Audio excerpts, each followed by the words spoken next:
Alors, dans le cadre de nos journées nationales d'information, le thème qui a été retenu cette année, c'est le civisme fiscal.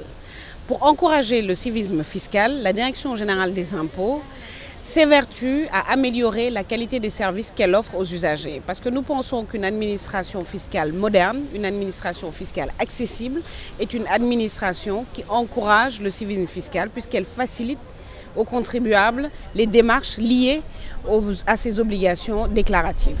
Alors, le système fiscal sénégalais est un système déclaratif, c'est-à-dire que le contribuable souscrit sous sa propre responsabilité ses déclarations, que l'administration est tenue d'accepter telle qu'elle. Mais comme je l'ai dit lors de la confiance n'exclut pas le contrôle.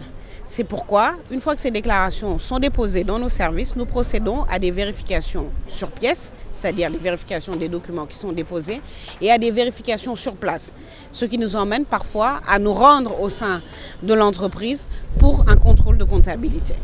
Les Sénégalais accomplissent leur devoir civique, mais cela ne nous empêche pas de communiquer et de mettre en œuvre tous les moyens qui sont nécessaires pour élargir l'assiette fiscale. Parce que vous savez, il y a certains secteurs d'activité ou certains types de personnes. Si je prends par exemple les salariés payent leur impôt parce qu'il s'agit de retenue à la source. Le salarié ne peut pas échapper. Mais la personne physique qui travaille pour son compte peut ne pas payer ses impôts, non pas parce qu'elle désire échapper à ses obligations, mais tout simplement par ignorance.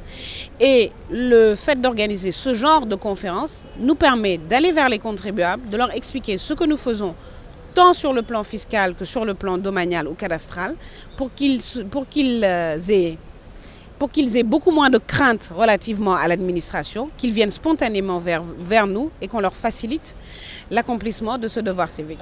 Le secteur informel est fiscalisé. On peut peut-être parler pour dire qu'il n'est peut-être pas aussi fiscalisé que nous le souhaiterions, mais le secteur informel est fiscalisé, ça c'est sûr.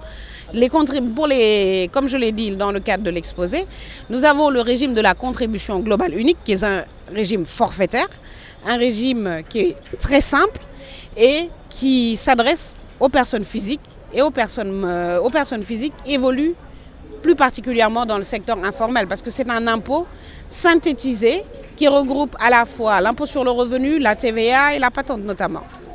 Lorsque le contribuable dispose de différents types de recours, la remise gracieuse s'inscrit dans le cadre des recours administratifs. Lorsqu'un contribuable reconnaît le bien fondé d'une imposition qui a été établie à son encontre, mais qu'il se trouve dans une situation qui l'empêche de se libérer de sa dette fiscale, il peut légalement demander au ministre de l'économie et des finances ou au directeur général des impôts et des domaines une remise ou une modération de ses impôts.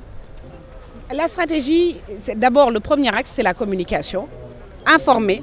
Le deuxième axe, c'est la simplification des procédures administratives et la facilitation de l'impôt.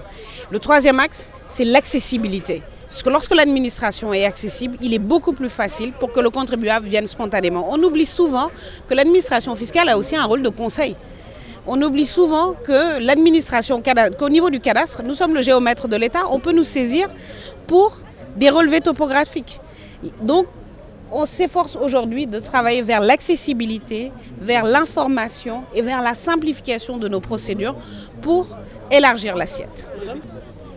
Alors, beaucoup de changements sont en perspective parce que nous sommes parfaitement conscients que le dispositif de gestion foncière actuel peut être amélioré. Donc, nous avons actuellement plusieurs projets qui sont en cours, mais déjà, je peux citer très prochainement la création du guichet unique qui va être créé pour l'accomplissement des formalités domaniales et cadastrales. Ce guichet unique va être logé au niveau des bureaux des domaines et va permettre aux contribuables, dans un seul endroit, d'accomplir l'ensemble des formalités domaniales, cadastrales, foncières.